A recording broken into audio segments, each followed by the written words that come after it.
job, and that's what we're going to be talking about mostly today, is trying to identify the significant changes we've seen in 2021, and then talk about how we meet that responsibility of reporting those changes to the people who really need to know. So let's first look at the database that has been set up. Melissa, if you could help us share that database. If you want, you can bring this up on your computer yourself, but this is the structure of the database. And I really plead with you all to try to keep this updated, to make entries, and don't forget to report yourself in the final column as the person making the entry. I want to be sure that the categories are appropriate. If we need to add categories, we certainly can. And see if there are any questions about the entries or how you go about making the entries. One of the things that I think might be helpful if we talk just a moment about areas of expertise. For instance, Charles and Glenn, I would expect to hear primarily about changes in employment-based immigration. Karen, I hope, would tell us about things that impact international students. Emily and Katie and Tatiana, we want to hear about refugees, asylum seekers, naturalization, permanent residents, because you all do a broad range of practice. So first of all, are there any specific categories that you would be willing to take some responsibility for posting on the spreadsheet? And I somehow lost, let me see, lost your picture. There we go. And I forgot to say, Jerry, I know your focus would be on the investment side of immigration and any changes that you see there. Right. So tell me what you think of that approach. Marilyn, I think, we're hopeful that we're going to start seeing more changes in the areas that we specialize in. But I'm looking at the spreadsheet and it looks like for the most part, what has happened has been updated, but we're happy to stay on top of refugees and asylum for sure, because I know that we're constantly having to update ourselves on what's going on there. And the humanitarian relief, the TPS that's been announced, which it looks like all of this is already up there. We're hopeful to see more changes, obviously, around asylum, but for the time being, we haven't seen any. And then the refugee numbers, there's been no official changes, right? It's a lot of talking. So I think we're fine to stay up on that for you. Okay. Katie and Tatiana can agree or disagree, I guess, with that, but I'm happy to look at those regularly. Great. Marilyn, I think that the way you mapped that out sounds good. One area that occurs to me that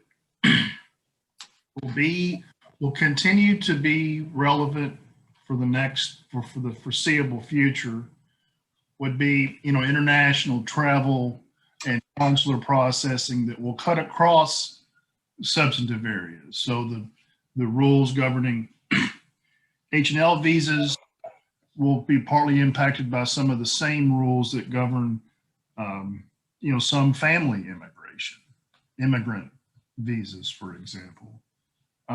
because there's still a lot of confusion because there are two layers of there are substantive category rules that the prior president implemented, and then there's the COVID related travel ban piece that lays over top of that. And even though a lot of the substantive restrictions have left, the COVID related travel restrictions remain in place. So I'm thinking some of that will be the case whether you're seeking an immigrant visa based upon your spousal sponsorship or if you're getting an H-1B. Charles, let me suggest something here, because we do have a category. I think we do have a category of travel. I think it's somewhere, is it? Go down. There. Jerry put a really good piece in about, yeah, it's at the. Yeah, but maybe over in the impact column, that might be a good place for you all to highlight the impact on the kinds of visas that you work with. That way, Right. we'll be sure that people understand how that restriction is affecting different areas. Because I assume that it's even affecting refugees. No? No, my understanding what's affecting refugees is like the processing. It's not much to do with COVID. It's more the current ceiling and the restrictions that were placed on the current ceiling. Yeah. That they were like going to lift some of those restrictions, but then they didn't raise the ceiling, and then Biden had pushback, and now it has said maybe he will raise the ceiling, but then still hasn't given us any real numbers or anything. So that's what's held up the refugees, not so much COVID. Okay, Emily, when they're talking about lifting the ceiling, is that for this fiscal year? Okay. Yes. Okay. So initially we thought we were going to see a big increase, and we actually had like several cases scheduled for March, and then they presented that lift of the ceiling to Congress and then never signed it. And so a bunch of flights got descheduled and people then lost their place in line. And we're still actually waiting for that to be signed or for there to be a more official announcement so that folks can get scheduled. But for now, I don't even think we have any arrivals on the board. Okay. And this is Karen for travel for international students.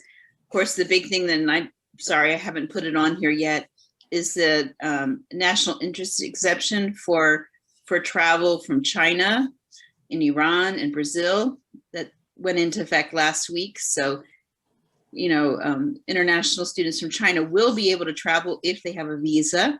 So that means some of our current students who've been online this year would be able to arrive for fall semester to be in person.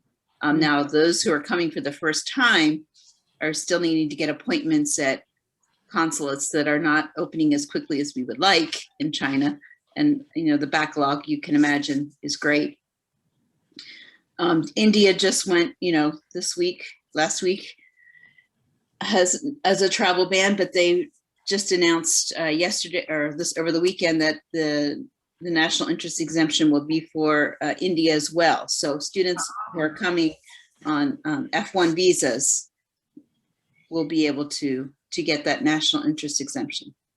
Karen, that's an excellent example of what, if you would continue to notify or list on the spreadsheet that kind of information and update it, because that's not an area that I think a lot of us would be aware of.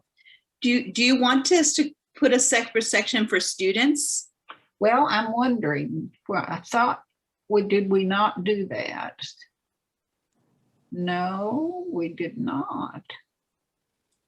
Now, J1 students have got to do the request at the at the embassy right now. They're not automatically given the exception. That would be students and scholars who are on J1. I'm going to add a section on international students so that after the meeting, you'll see a new line entry there for international students so that you can keep that specifically updated. Any other comments on this? Does it make sense to have that section with the other non-immigrant visas, or do you want to have Well, that you know, nobody has completely put any, separate? no one has put anything under the non-immigrant visa. So we actually, well, it probably ought to stay there as a category, but I think I'd make international students a separate category because of the specific changes that Karen is seeing. To that issue, and ask Karen what she thinks of this. Would it make sense to have two different categories, one for students and one for exchange scholars? And scholars. One students and scholars category where you could have J stuff and F stuff.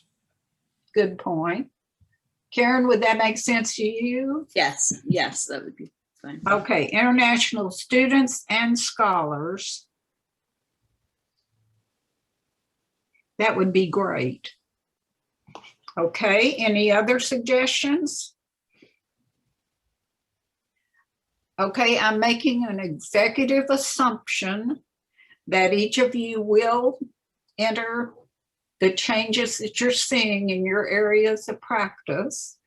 If there's anyone that doesn't want to do that, you need to let me know. Okay, let's move on to talking about significant changes, because Emily has mentioned some, Karen has mentioned some. We have a report that is due to the executive committee, not on the date I said, but on Friday, May the 7th, which is this week.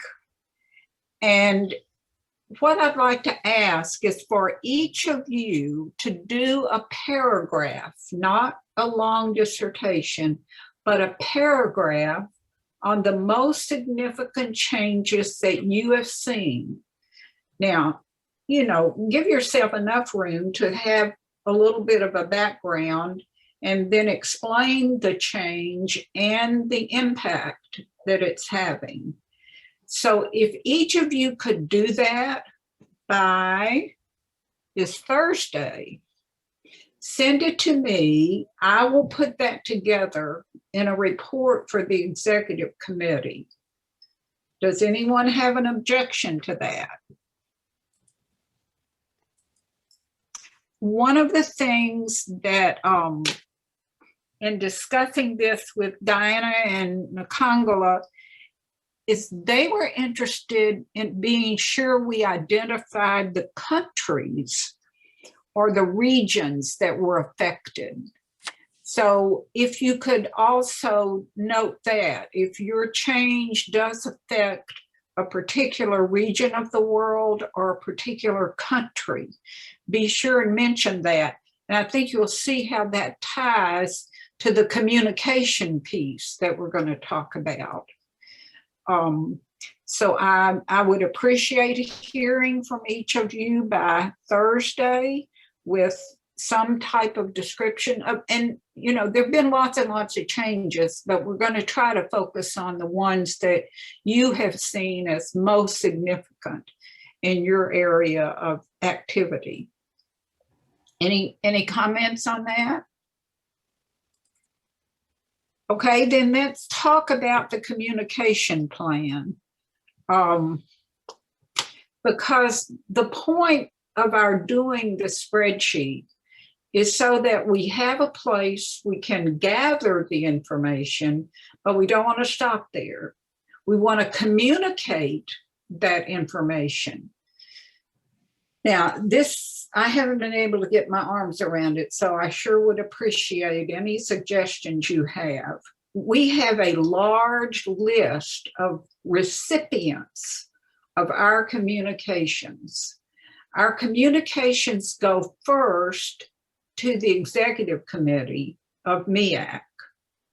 From there, they should go to the mayor, to the members of the city council, to other MIAAC committees, because some of the changes we're seeing may in fact impact some of the work those other committees are doing, to specific immigrant communities. For example, when TPS is declared for a particular country, we've got to think of a way to get that information to the people from that country that live in our area. And then communication to the immigrant communities as a whole and to the general public. So how to do that is our challenge. Now, I will say that I got an email today from Diana and Nakongala that they have met with representatives, with city council members, Reynolds and Sheehan, trying to determine how we can develop the communication connections with the city council. So they're going to have some real recommendations at the MIAAC quarterly meeting in order to help us create these communication channels. You know, we've already identified we could have a letter, a format of a letter that we as the Immigration Issues Committee could complete on some regular basis and forward it through the executive committee to the mayor and the city council. We know that the outreach committee is working on establishing an ambassadors program where they will have individuals from different immigrant communities that would become ambassadors for MIAAC. That would be a direct link between MIAAC and those immigrant communities. That ambassador program isn't in place yet, but that certainly will be a means of good communication with the immigrant communities. We have the MIAAC webpage, which things can be posted on. We have the city's webpage. Each of the council members has a newsletter that goes out periodically. They can convey any of our information to the general public. And of course, we have press releases, but those have to go through the executive committee. And I don't envision there'd be many times when we would use the press releases. But talk to me about communicating. How do you see us getting this information out to the parties that need to know? Marilyn, may I make a suggestion? Sure. I sent, I think last week, I sent all of the commissioners a list of active languages based on the Fayette County Public Schools modified list. And I modified it because there's some errors in there, but what I mean by active list is that some of us are tracking the languages and the language groups to about 200, but active learning English is about 90 some odd. And so what I wanted to do was to give the different region representatives an idea of what countries or what languages. And so in this languages list, I put down all of the languages where, all of the countries where those languages are relevant. And I think I highlighted it by region, but there's only one list and it just was highlighted differently for different commissioners. So what I would suggest is that people review that list that we can send out to committee members. I think Kentucky Refugee Ministries may want to add if they have additions, or Karen, or anybody that has international clients, if they want to add countries or significant language groups, because we focus on language because of communication, but we focus on countries so that we can identify those significant changes. So if you agree, we can send that list, and you can, I think by this Friday, we might be able to have it in a spreadsheet form that would have the languages, the countries, the relevant countries, and then space for people to put in. This is really working towards MIAAC purposes in terms of recruiting members of the public that are bilingual or multilingual to help us with these communication issues, because they cut across all of the committees of the MIAAC. And it really depends. It's probably a different conversation that you can have with some of the people that are interested in this, to see what format you want it to take. But as a starting point, I'd like to offer that list and ask everyone here, all of the attorneys and me here, of course, to help us to make it better, to make it more relevant to the active language groups. Does that make sense? It does, Isabel, and I think definitely send that list to all of our committee members. I mean, you've introduced one of the biggest challenges in communication, and particularly trying to communicate some fairly complex legal concepts and changes to people who speak, one of those other 90 languages.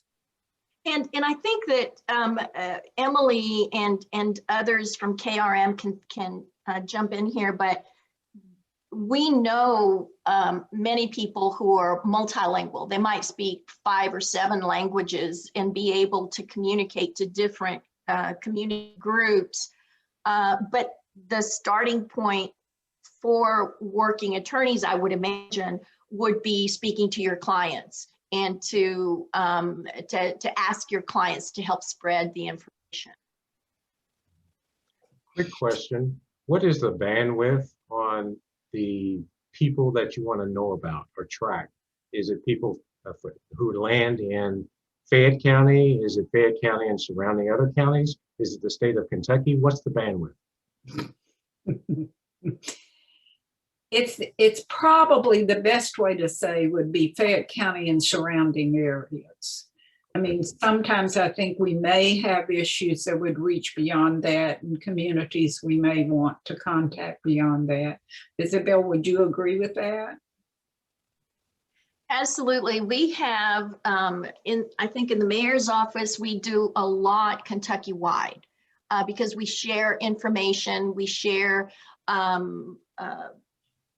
projects, et cetera. We're working closely with the governor's office in COVID information, receiving it and spreading it, and particularly on our part, the multilingual aspect of it. So those, that infrastructure that has been built for COVID, I think is going to be a great resource to us to with the different groups, whether it's the Chinese American Association, the Bluegrass Indo-American Association, the Japanese American, the Hispanic groups, where we have to build on those. And when we're talking about whether it's Kentucky-wide or Bluegrass-wide or the county, obviously my own personal responsibility is within the county. But again, what I'm saying is I'm liaising with all of my counterparts that request information. And so I would hope that this is available to everyone in Kentucky that needs that resource. That's a tremendous challenge.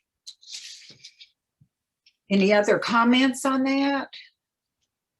I think we're going to have to be working on communication step by step. We'll start this Friday with the report that I'll compile from your information that goes to the executive committee. Excuse me, that's my phone, and I'm sorry.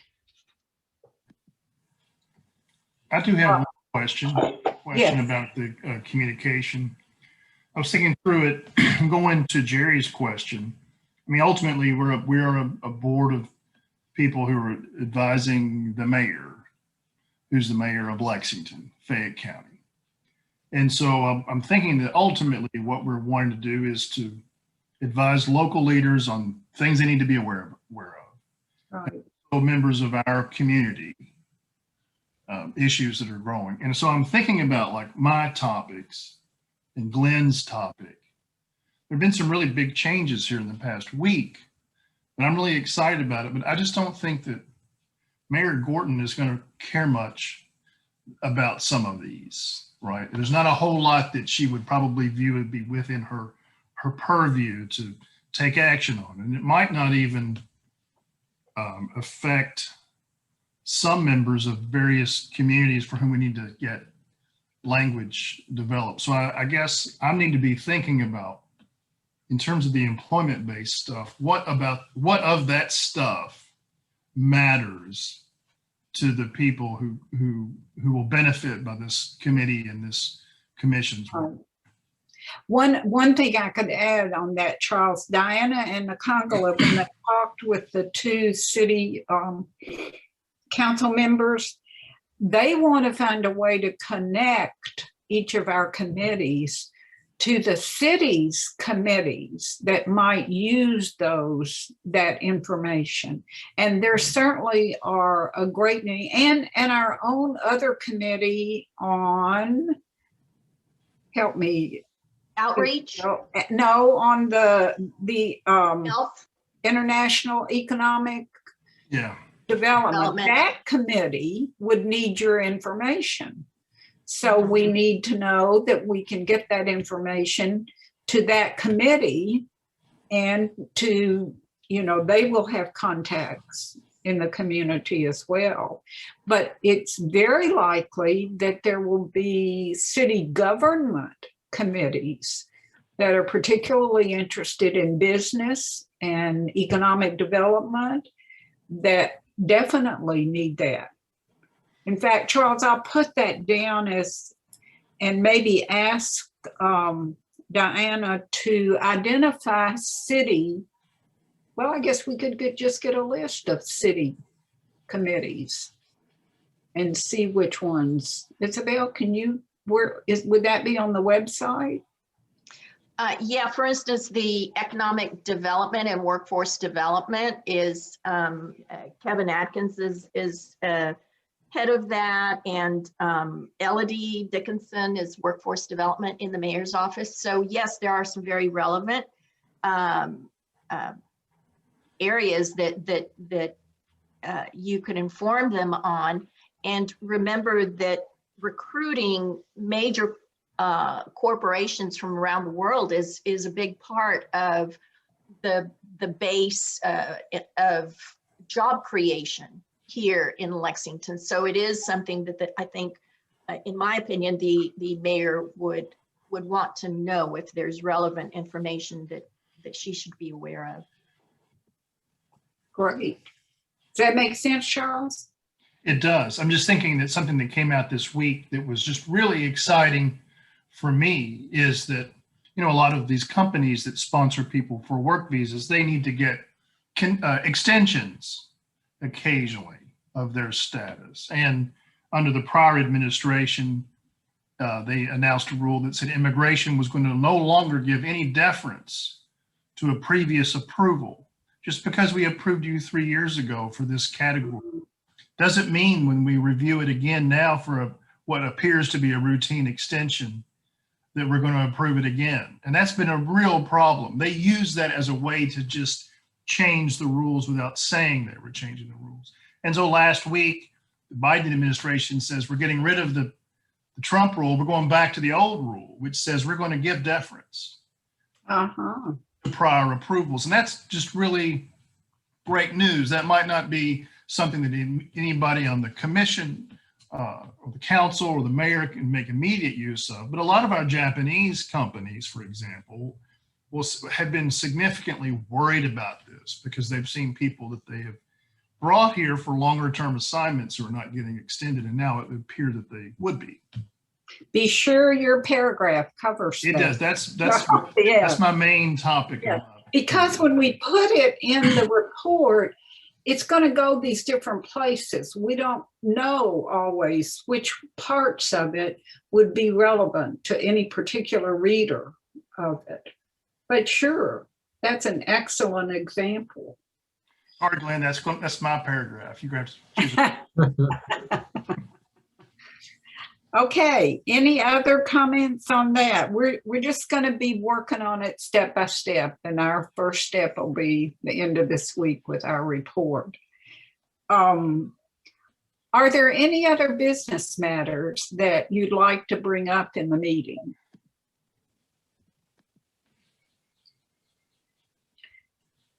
If not, I want to remind you that our next committee meeting on Zoom will be Monday, August the 2nd.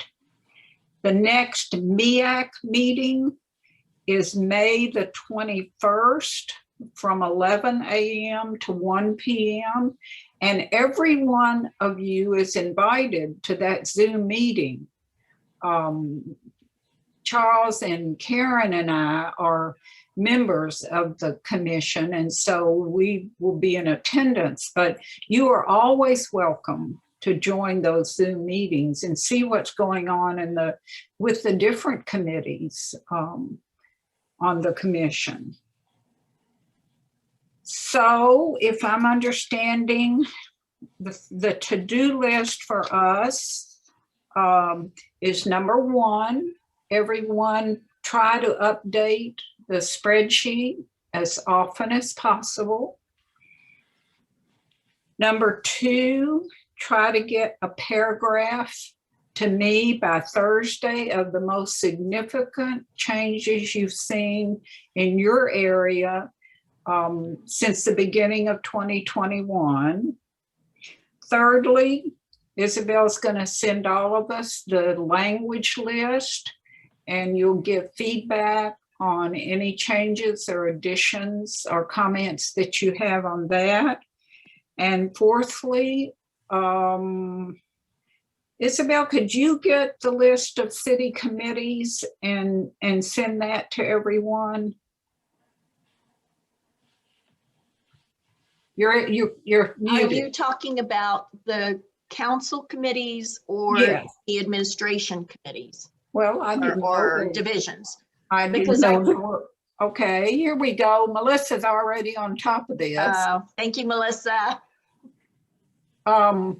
Melissa, if you could send that to each of us so that we have it,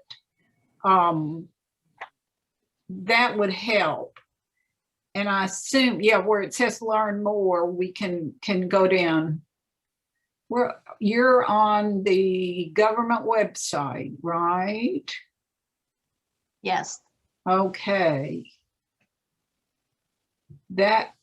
Then we can, each of us can go to the government website and get the list of city committees.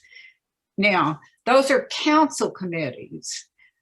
Isabel, explain what the difference is between that and what you said, administration committees. What I'm talking about is that there's different divisions and different program areas within the administration the council is the legislative, if you will, and the mayors and CAO are part of the administration. And so they're slightly different focus. They work obviously symbiotically, but the mayor may have some key people that I think you might want to know about. Like I mentioned, Kevin Atkins is in her office, and Could you Melody send us, Dickinson. could And you I'll- send us that information? Because I do think there would be some of those individuals that we want on our communication list. Okay, I'll check with Tyler and get back with you. Okay. Any other questions, comments? You send me a new copy of the spreadsheet. I'm not sure mine is working right. Okay, Melissa, help. I think, Glenn, if I admitted you, which I did, as an editor, you should have a Google spreadsheet. Yeah. Where, Melissa, where does he find the Google spreadsheet? And the last thing I have is someone emailed it to me a while back, but it No, doesn't. no, it would be on your drive. It's a living document that changes. I've shared the link here in the chat box Okay. to the Oh, spreadsheet. there you go. So that, And she shared the link to the council committees too. Now, question is, how can we find these links after the end of the meeting, Melissa? What I do is save a shortcut on my desktop so that I can click it really quickly and I give it a name. So you can do that, or we can send these links out in a follow-up email to everyone after, if you like. Would you do that, please? Because I didn't understand what you said first. So if you could send those out, I would really appreciate it. You know very well that technology is not my expertise. Any other comments? Thank you all so much for attending, and I hope as many of you as can will join the MIAAC meeting on May the 21st. And let me know if there's anything I can help you with between now and our next meeting. Thank you. thank you. Thank you. Bye. Bye.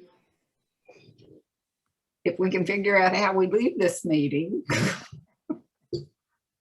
There we go.